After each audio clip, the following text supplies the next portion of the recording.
So some of you may have already seen the Mr. EV video recently, where they talk about the improvements they're intending to make to their new home, including specifically an air-to-air heat pump system, or potentially an air-to-air heat pump system.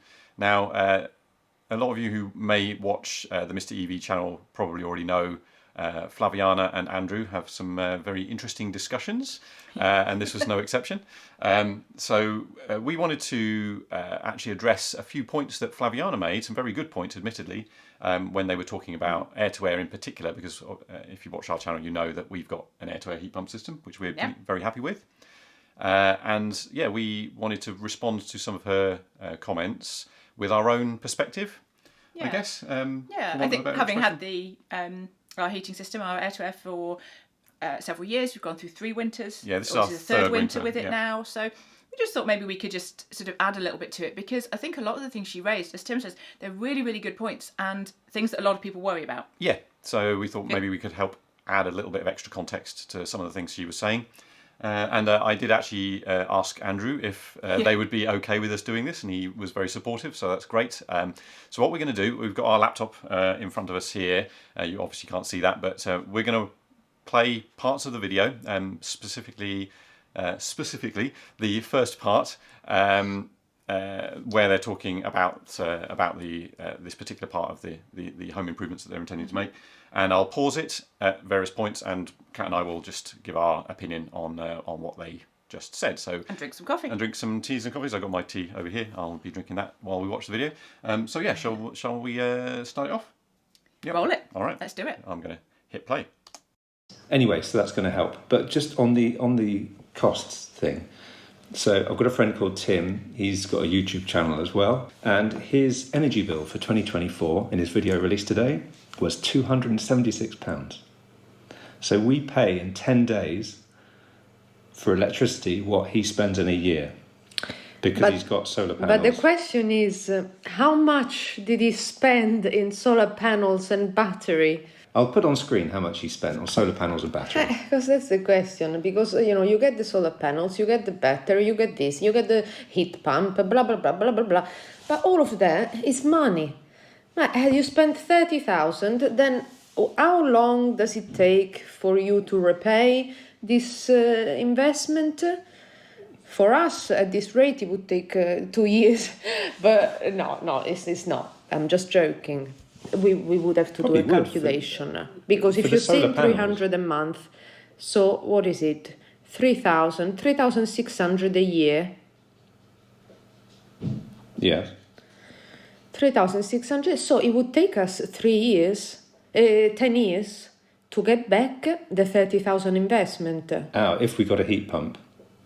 Yeah, that's if we get a heat pump, battery and solar. That would all be about 30,000. But you know what I'm saying? You know, it all depends. Yes, of course he has just £200 this year of bills, but he also has the bills of the investment that he made. Which is an asset that has gone into the house. And also they might be planning to stay in their house for a while, unlike us.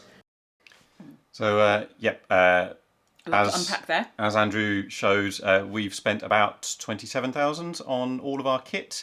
I estimate, if you've watched some of my stats videos, we're saving about £2,000 a year. So if you take those numbers, that would suggest we're going to pay off all of the kit in about 13 and a half years. I am going to do a whole deep dive into that at some point. That's my plan. Because I think this is a really difficult question, the question of when will it pay for itself, which is, everybody asks it. I get it all the time in comments on my videos. And part of it is, it's justified, and part of it a little bit not, in that you don't tend to ask the same questions of a lot of other things of when they'll pay for themselves. Yep. I think some of what we bought was a bit of a luxury. For example, I think the Mixergy cylinder wasn't strictly necessary. I just wanted it because it was interesting technology, and I'm keen to try new things out. So strictly speaking, that probably wasn't the best investment. But as I said, I consider this partly my hobby as well. So and Andrew made the good point. We are adding value to the house. Yeah. Difficult to put a figure on that, Yeah. but I'm quite sure that it does add value to the house. To some people, to certain people, it definitely To the right would. person. Yeah, exactly. To the right person. Not everyone would agree necessarily. No, but I'm sure some people coming in and buying a house and thinking, oh my goodness, it's only going to cost £200 to run this for the year. Yep. I'm pretty sure some people would find that quite attractive. Definitely. Yeah. And that actually links with our other reason as well, in terms of sort of financial security, or not Having security, low but just low bills, it gives you that confidence for if the something future. terrible should happen, that and Well, actually, EV Man made a very good point in a recent video of his. I'll put a link to that as well in the corner. He was working out the payback period of his heat pump system, without solar and batteries, it's essentially the same cost to run as a gas boiler. So in that sense, it doesn't pay for itself. But you can, when you combine it with batteries and solar. Batteries in particular, by the way, that's the important part, because solar doesn't really help you during the winter, but the batteries really do if you combine it with a time of use tariff, so you can charge up your batteries cheaply overnight, and that helps support your heat pump, regardless of whether it's air to air or air to water, during the day. Then that can be very beneficial in terms of the savings, and they all enhance each other. As EV Man says, they're pieces of a jigsaw puzzle, and as they join together, they benefit each other in many ways. So but he also touched on the it being an asset for the house for when you potentially when you come to sell, and also on I've totally forgotten the other thing. What thing? Oh, the financial security. Oh yeah. So with Goodness me. with low running costs. Low running costs. Yeah. If something bad should happen, that you can continue. If you lost your job and couldn't pay, there's security in that. Yeah, there's value beyond the initial monetary investment that you make. I think is. So there's a lot of reasons why we got it. Part of which is financial, and all the and of course the green. Being that's environmentally friendly as well. That's a big part of it for us. There's so much wrapped up into it. People will say, what about maintenance costs and everything else? I'll cover all that in a future video. But suffice it to say, she's Flaviana is not wrong. We are intending to stay in this house for a long time. As soon as we moved in, we were like, you're going to have to carry us out in a box. And therefore we were very, very willing to immediately start investing in that way. So that did make it. That made it a lot easier to go down this route to get all that stuff. But I think knowing that you're going to be in a house for a long time, I think you'd have probably still wanted to do it anyway, because you wanted to investigate it. But knowing we're going to be here, if you look at that and say your absolute maximum really is 13 years to pay back all of this stuff. And then you have to maybe start replacing things as well that break. But you've covered the cost of it by that point. Absolutely. I will be gutted if we're not in this house in 13 years. Oh, we're absolutely going to be in this house for another 20 years. I'm going to be gutted if I'm not in this house for 30 years. So it does make it easier. But even so, I actually think 13 years to pay back everything, including the stuff that actually maybe wasn't even the best financial decision, like the Mixergy tank, that's actually not that bad. Yeah. Well, exactly. I think that's not bad. Yeah.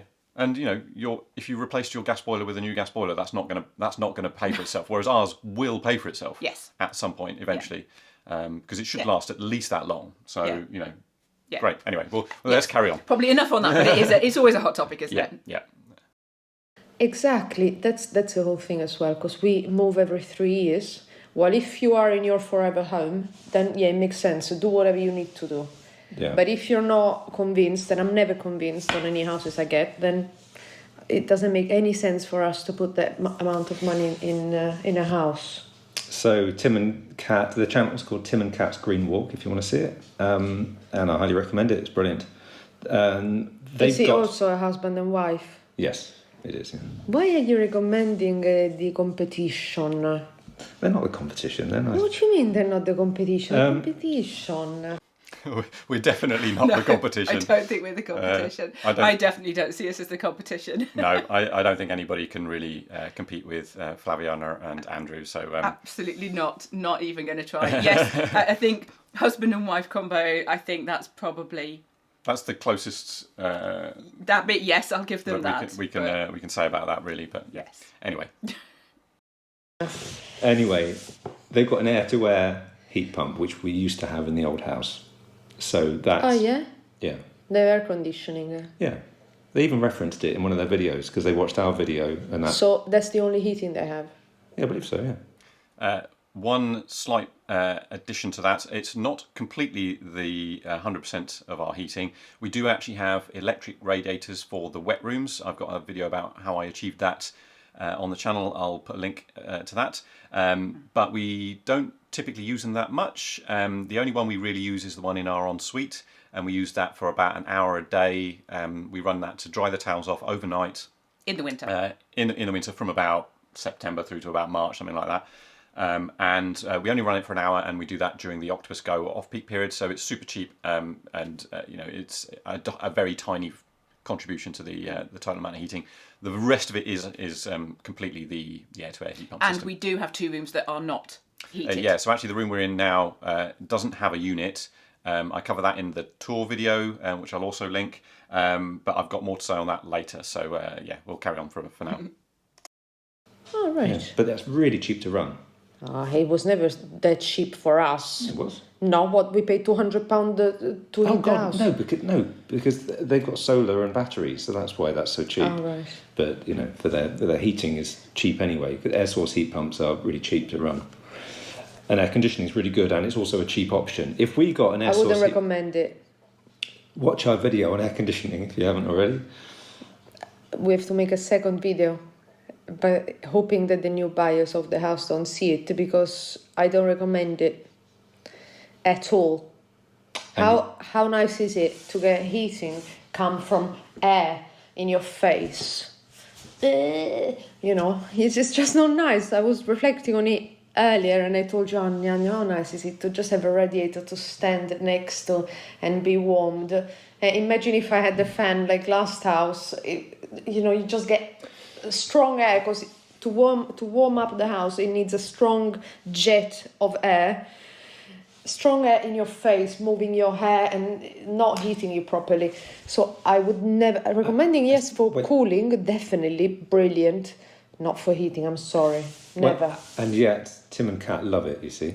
I think so Flaviana raises some good points point there. Again, yes. However, it doesn't have to be that way, and I think we've achieved a solution that doesn't have any of those downsides. I would agree. I mean, if I was sat with warm air blowing at me in my face, no, I would not be happy with that. No, I agree. I wouldn't enjoy it.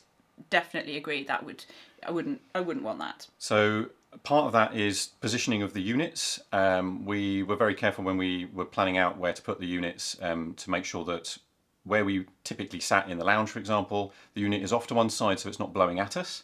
In the bedroom, it blows effectively across the foot of the bed, so it doesn't ever blow on us. Not that we have it on overnight anyway. No. The office is fine.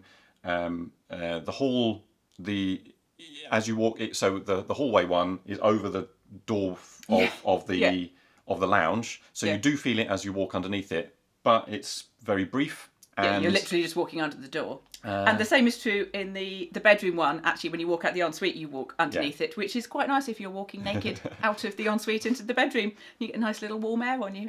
I quite like that.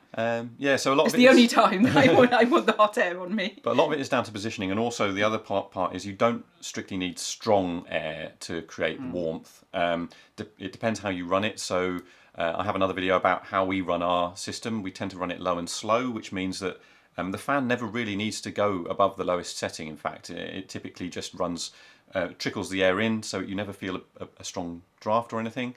I'm distracted by the buzzard in the... Is that a buzzard? Sorry. What? It's just where we live, and it's just in the... Yeah. Is it a buzzard or... What are you looking at? I can't see what you're talking about. An owl or something random. It's right in the field. Owl. Just it's a buzzard, isn't it? There was a buzzard. It's just literally sitting there. Yeah, there's a buzzard. He's probably eating worms or something. I apologise for the distraction, but we live in a beautiful area. And we have all this lovely. This is why we're not moving from here, because the wildlife and scenery is just amazing. And I'm just like, there's just a buzzard literally outside the window. You've completely derailed what I was saying. Oh, he's coming up to the fence now. Look, he's just there. Sorry, I know, and you guys can't even see it, and I'm like, oh my goodness, it's a buzzard. If I can get some pictures later, I'll try and insert them in. Sorry. But if he's still there, I derailed. We were talking about fan speeds. So we run the heating overnight during the Octopus Go period, except for the bedroom. We don't run the bedroom unit, and that warms the house up so that in the morning the fans can just run at a low rate, and that means we never get a strong draft or of hot air or anything like that. So that's I think we've managed to avoid that this year as well. I think the fan can go up to 4 or 5 in terms of so it's got five notches. 5 notches, and it runs on the first one. Typically the first one, yeah. Really occasionally the second. Yep. Really occasionally 2 out of 5, and that's it. And that's been true the whole winter, even when it's really cold. It occasionally notches up to 2, but very rarely. Yeah. So yeah, I think we've managed to achieve a very comfortable living environment without that sort of draft of air. And not only that, it's cheaper. We've been running it more this winter than last winter, but it's been cheaper to run this winter because I've been doing this overnight heating. I've mentioned this in a few other videos. So yeah, if you've not seen those videos, go and watch them. But I think we've basically avoided all of the pitfalls that Flaviana has pointed out. But they are pitfalls. They are things that would be annoying if you didn't arrange the setup with the install and how you run it to avoid them. It's like even an air to water system. You have to design it and install it carefully. The same's true of air to air. You can't just chuck the units in wherever you think is appropriate. Sometimes you're limited by practicality, where you can and can't put them. So that's something to consider. However, I would argue that if you're unable to put the units up on the wall high up like the ones we've got, there are actually ground mounted units that look a bit like radiators, in fact. So they sit on the ground and they operate almost exactly like radiators, but the air comes up vertically from the top of the radiator, the radiator unit. They're still air to air, so it's not an air to water system.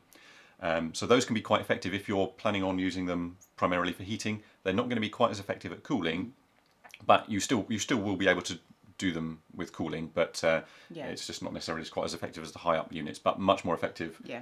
If that's what you want for heating. So that's an option. In addition to that, you can also get vented systems, which for a bungalow like Flaviana and Andrew are living in now, you can get vents that you put in the ceiling, and that can be quite a discreet, neat way of doing it that avoids, if you position the vents correctly, then you will avoid air blowing on you as well. Yeah. So that's, I mean, if you position one of those above your sofa where you sit all the time, it's not going to be. So it's not going to be fun. No, exactly. So those would be my recommendations to Flaviana and Andrew, is to investigate ground-mounted units or a vented system. So I actually like not having the radiators. Having ground-mounted units for me would sort of take away the one benefit of the air-to-air, which I love, which is not having actual radiators. Yes. I've freed up that wall space. We are using spaces in our house that we otherwise might not have done or wouldn't have been able to because they had a radiator in them. So actually not having the radiators has been a huge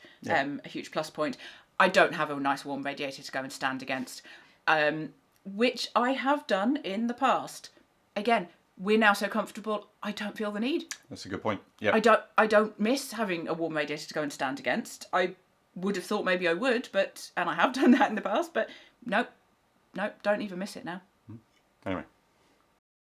I think part of the problem was our positioning. We we didn't position it well enough or something. But you put them up there, you put them up so the air comes down.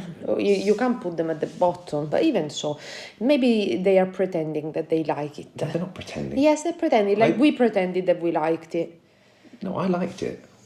I was diplomatic because I thought I would never sell that house if my prospective buyers would see that I hated it. Then they wouldn't buy the house. Well, that's just disingenuous to say that, isn't it? Ma scusa, we were selling the house at the point. We decided to sell the house, as so. You did, yeah. Yeah, so I didn't want, because people look up the people they're buying from, and then they saw the video, oh, look, our house is shit. Then they wouldn't buy the house. I didn't want to say that they were bad, anyway. But I wasn't so complimentary about them. You can see. Anyway. Are we lying about them? No, definitely not. Absolutely, there are pros and cons. But this is now our third winter, as Kat mentioned. I honestly couldn't be happy with the system that we've got. I think if I was to do it again, I might consider a vented system for the upstairs so that we could get heating in all the rooms. Yep. We don't tend to use this room other than for filming, and occasionally when guests come around, this is a sofa bed we're sat on. So, but then we tend to pre-warm the room by leaving the door open, and the warm air just sort of flows in. And so we've not really actually found a problem. I can't see there's a little temperature gauge up on the bookcase over there, and I'm willing to bet if I go and look at that now, it's probably 19 or 20. 19 or 20 degrees. Yeah. There's not even any heating in here. So so it's not really been a problem. But having said that, if I was to do it again, I would definitely investigate a vented system for the upstairs, definitely. But I think when we started all this journey with having this, I was probably pretty sceptical about the looks of it, how it would work, how it would feel. I was very sceptical, had kind of all the concerns about it, and not only have those been completely overturned, it has massively exceeded my expectations. I keep saying it, and I will keep saying it, because it really surprised me, and I have never been more comfortable than we are this winter. This winter in particular, I think we've absolutely mastered the running of this system. And there's another good point. Some people get air conditioning just for the cooling. And this house, I've got another video where I show how ridiculously big our windows are, so it gets really hot in the summer. So we really needed the air conditioning, we decided that actually we could, if we did it properly, we could probably turn it into a heating system as well, which means that we, didn't need to have the boiler anymore, which means we could have got rid of the boiler, save the standing charge on the gas and all that other stuff. So it was a bit of an experiment. We weren't sure entirely that it was going to work, but it definitely has. We did it the best we could at the time with what we knew about. And I've gone from probably in the winter almost daily walking around going, oh, I'm so cold, and putting on 4 layers including 2 jumpers. Tim will convert. I'm always one who's going, oh, I'm too cold, and it's complaining about it. And have I complained at all this year that I was cold? Once or twice maybe, but nowhere near as much as previous winters. No.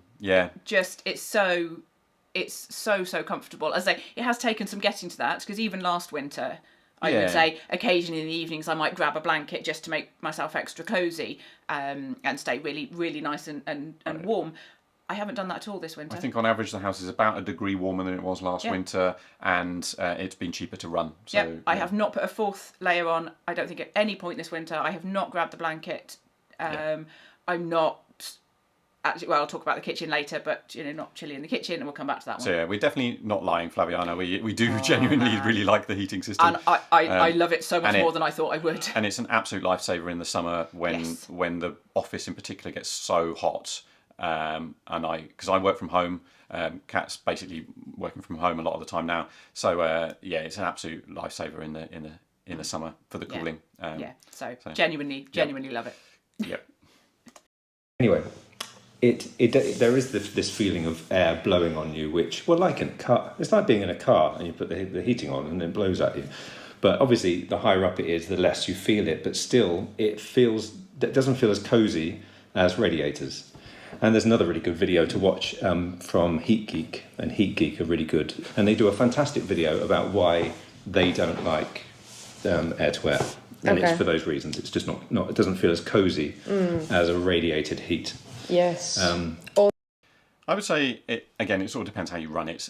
We felt perfectly cosy. Depends on your definition of cosy. Yeah, what makes you feel cozier, and that's quite subjective. And I think on the subject of radiant heat, if you run any heat pump system sort of low and slow, kind of like we are here, actually you warm up the whole fabric of the house, and the walls themselves stop becoming a heat sink. So with gas central heating, for example, when you turn off your radiators after half an hour or whatever, and they've cooled down, the walls are cold, so it sucks the heat out of you. Whereas if you run a heat pump system, low and slow, air to water or air to air, the whole fabric of the house is at a sort of nice ambient temperature, which means when you turn off the heating, if you have to, not that you would really, but you just keep it trickling. You still get... The walls themselves are effectively your radiators, but they're just sort of, When your heat source has even if you turn your heat source off, you'll still feel warm because all the room, all the walls, everything else in there is warm. So actually, Flaviana and Andrew are about to talk about this as well. I think we've slightly jumped the gun, but let's carry on. Well, let's carry on then. Also, can we just say, as soon as you turn them off, you descend into Arctic ice age. While if you turn even these electric radiators off that are oil filled, you still get residual heat that goes on for an hour at least. And in all normal radiators, if they're off, you still get, heat. And that's good. So if the power goes off here, I know that they have the battery, Kat and Sophie. Tim and Kat. Sophie, I don't know. I know that they have the battery, so it would still work for them. But what do they do when the fan is going through the reheat cycle, through the defrosting cycle? They freeze to death, because that's what happened to us when it was freezing, and it goes often into the defrost at least twice a day in the defrosting cycle. You are those 5 to 10 minutes or more that you really are freezing because the heat completely stops. So actually, I don't think I've noticed the defrost cycle at all this winter. No, I haven't, and it was. Actually, I don't think I even really thought about it until we were watching this video and Flaviana mentioned it. And I suddenly realised I haven't even noticed it this year. Yeah. And I'm sure it's been doing it. Yes, it has, definitely. So this is what I was saying before about if you've warmed up the fabric of your house, a 5 to 10 minute break in the heating is unnoticeable. Yeah. Because the rest of your house is continuing to provide heat. Yeah. And so, I haven't really noticed it this winter. The first winter we had it installed, I noticed it a couple of times. But you don't... So I think old systems used to blast cold air out of the indoor units in order to do the defrost cycle. That doesn't happen with ours. Yeah, no, that'd be horrible. It just shuts off. It shuts off the fan. The heat pump goes into reverse. So the actual units themselves, the heat exchanger inside there does become cold, but the fan doesn't blow any air over it. So you don't get any cold air coming through. Yeah. You don't really notice when the heat pump defrost cycle is happening. No. And I mean, you can hear it, but I haven't actually even noticed it. I'm sure it's been doing it, but you certainly don't notice anything temperature-wise. No, it's fine. So I don't know if it's the system that they had. It works in a different way, but ours we definitely don't get cold when the defrost cycle happens. Yeah. The problem in the old house was that we had massive bifolds in the main living area. And it was a massive space being heated by one... Massive space. It was 80 square meters of a house. Okay, fine. 80 square meters. We're talking 800 square feet. It was still a big space to be heated by one air conditioning unit on the wall. And those bifolds... Oh, no, I mean the whole house was... okay. No, I'm just talking about the living area, the lounge. We had these big bifolds, and they're not very thermally efficient. It wasn't triple glazed, and we should have got triple glazed. Everyone told us at the time, or the builders told us at the time, it's fine, it's the same. I don't think it is. Anyway, and it was just rubbish. It was either too hot or too cold in that, and because of these big bifolds. So there we go. It's a pro tip for. As it happens, we have almost exactly the same situation at the back of our house. We have a five panel bifold doors. Yeah, looks almost exactly the same as that, really. The room is 10 metres by 4 metres. Yeah. So 40 square metres, actually, that one big room. So it's like a dining room, living area plus kitchen. Yeah. And that has a single air-to-air unit at one end, at the sort of living room end. The lounge end, yeah. That is the room that... it is the most difficult. It's the most difficult to heat. To keep warm. Yeah, with the low fan going, it just about copes. Yeah. So we tend to not spend much time in there anyway during the winter. Yeah. We've got a smaller lounge area that we tend to sit in the evenings. Yeah. But when we've got guests around, we do use that big room for socialising. And at that point, I do notch up the the unit a little bit. Yeah. But it is interesting. It is roughly, seems like pretty much a similar sized room with similar sized bifolds, which, yes, they are. I mean, in terms of heat loss and Andrew's solar absolutely gain, right. they are an absolute, I mean, I love them, but they are an absolute nuisance. They would have been better if it was just 3 panels. I think we could have got away with that. Yeah. But they, this was the house as it was designed. It's true. So absolutely, it is what it is. We did. I think we helped a little bit by getting some thermally insulated curtains. Yes. Which certainly helps retain the heat overnight. Because if we're doing that low and slow and trying to keep everything warmed up, having the curtains and being able to pull those, it just helps not lose all that heat that you're putting in straight through the windows. But yeah, absolutely. In the summer, it boils in there, so we can pull those curtains to keep the sun out. It's west facing, so it warms up in the afternoon and evening. But in the winter, it loses heat very quickly. But that said, we do use the room obviously all the time because not necessarily for the lounge end of it, but our kitchen is at the other end, and the kitchen is at the far end compared to where the unit is. And so we've got a thermometer in the kitchen area, and that's typically between 19 and 19 and a half on a typical day. So that's fine for cooking, if you're in there cooking, preparing lunch or whatever. That's perfectly comfortable. When we've got guests around, I'll notch it up a little bit to make sure that the whole room is more like 20, 21, something like that, and that's fine. That's much easier. I would say it probably is a little cooler just right at that kitchen end. Yeah. But again, you're cooking in there, so you don't really, if you're cooking, you don't necessarily want it to be really, really warm at that end. And again, I still come back to, in previous winters, if I've been making lunch in the kitchen, that's when I've been getting quite chilly. I think last winter it was closer to 18 and a half degrees. And I would often go in there, make a cup of coffee or make my lunch and think, oh, this feels cold. Yeah. I mean, that's not actually cold, but it felt cold to me. And again, not felt that this year at all. I'll go in there and it still feels perfectly comfortable. But yeah, they're the bane of our lives. The bifolds. They are they're lovely. They are beautiful, but not thermally efficient as Andrew said. But you can run. I think the bottom line is that you can heat one large room with those bifolds with one unit. Yeah, it is it is a powerful unit. So yeah, maybe that helps. But yeah. For you, just don't get bifolds. Massive bifolds, they're just not thermally efficient. Anyway, so they're good to look at, but also they're also not very good for positioning furniture in front of them. So walls are always a bit better, really. Yeah. So anyway, I think that's enough on that. Yeah. I'm you're less convinced about I can't believe because you wanted that even for this house, and I can't believe that for how much complaining you've done and I've done, and it's much cheaper though. So we were quoted 16,867 to have an air source heat pump here because we don't have any pipes for. You mean air to water? Air to water. Ah, okay. Yeah. Oh, it'd be much cheaper for air to air. For air to air, let's just say how much did it cost us? Cost us 8,000 in the 8,000 for how many units? 4 units, one of which was a bigger one, and obviously the outdoor unit. There is a government grant of 7,500. Not for air to air. It's only air to water. Yeah, have they not changed that? No, they will never change it.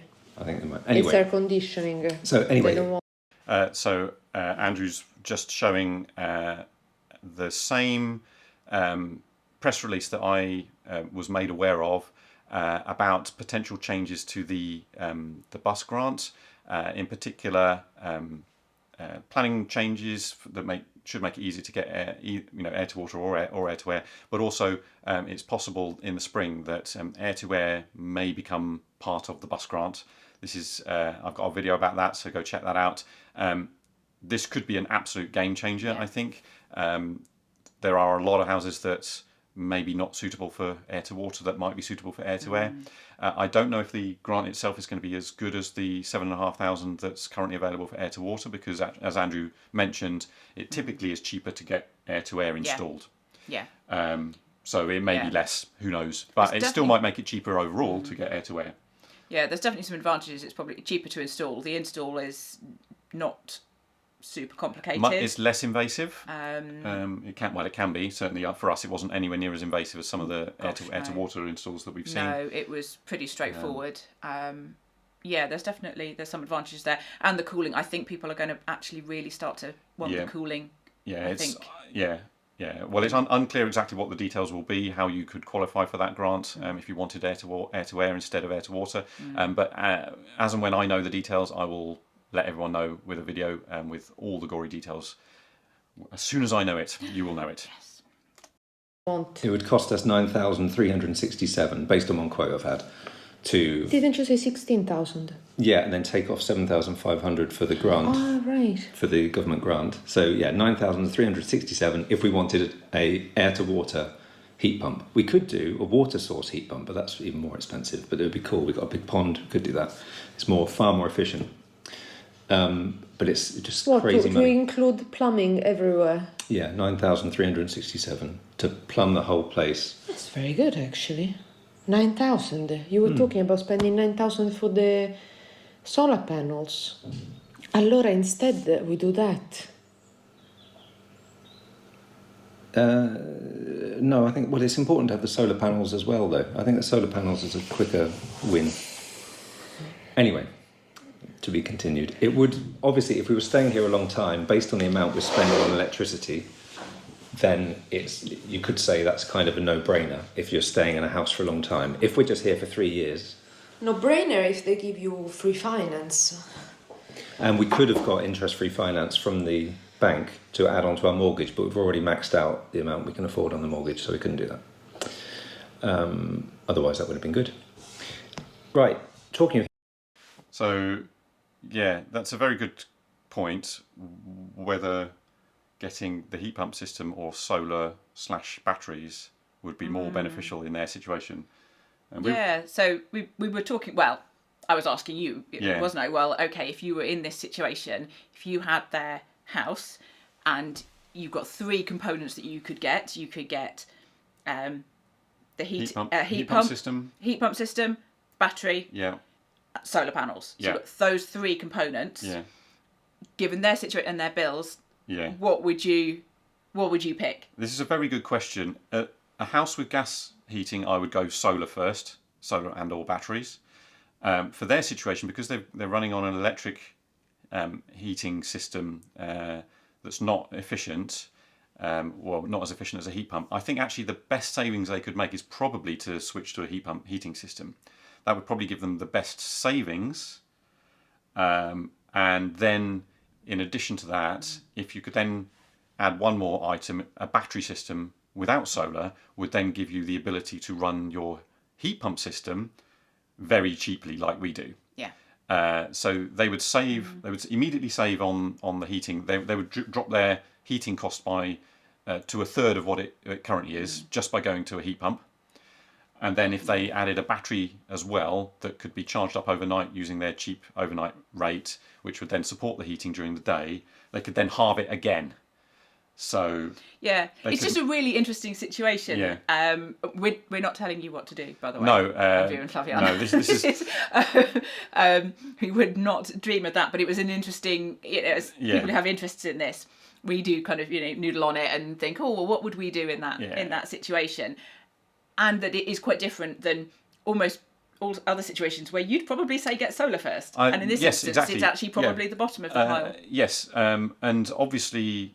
Getting solar does give you the ability to potentially earn by exporting during the summer, but I think in Andrew and Flaviana's situation, I don't think that would be sufficient to cover their heating costs for the winter, and you'd get better savings by going for the heat pump first. So if it was me, and obviously we're in a very different situation, I would wait and see in the spring what the air-to-air grant situation is like. Because they might find actually they could get a very, very reasonably priced air-to-air install. Because that could be, what did they get quoted for their? So their after the grant, Andrew was saying £9,000 for air-to-water. And they said they spent about £8,000 on their air-to-air previously. We spent about £8,500 on ours. So if you took about £8,000 and even if you took, £3,000 or £4,000 from a bus grant. off of that, it would become cheaper than the air-to-water system. Suddenly that's, it could be half the price of an air-to-water system. Yeah. Which is, would be crazy. So getting that plus a battery could drop their heating bill to 1/6 of what it currently is, potentially.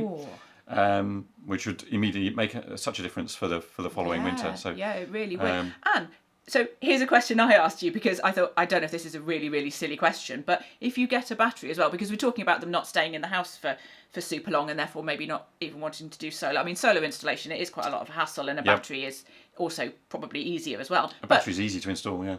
Can you take a battery with you if Absolutely. you move house? Yeah, absolutely. You would have to pay an electrician to, uninstall it and then obviously install it in your new property. But you could take it with you. Theoretically, yes, you could take a battery system with you. So, Interesting. I was just curious. Yeah.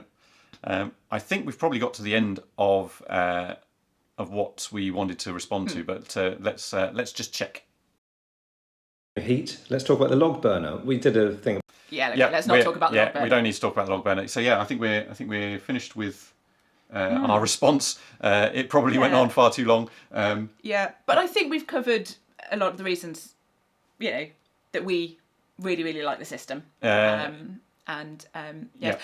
clarified our names as well. I'll be known as Sophia from now on. Cat. Cat and Sophia. Yeah, Cat and Sophia's Green Walk. Sophia and Cat. No, it was Cat and Sophia by that point. So, was it Cat and Sophia? I don't know. Anyway, yes. But I think we've probably waffled on for longer than we should have done anyway. But I think there was reason to talk in detail about all of that. So hopefully, if you were interested in any of that, in terms of whether you're considering air-to-air, for example, or any of the other stuff we've spoken about, I hope that level of detail was worthwhile to you. Yeah, there's a lot of other videos. I think you probably have a playlist. I've got a bunch. I've got so many. So if you have any other questions about it, have a look at the videos first, because there's a good chance that we've talked about it, or you've talked about it in one of the other videos.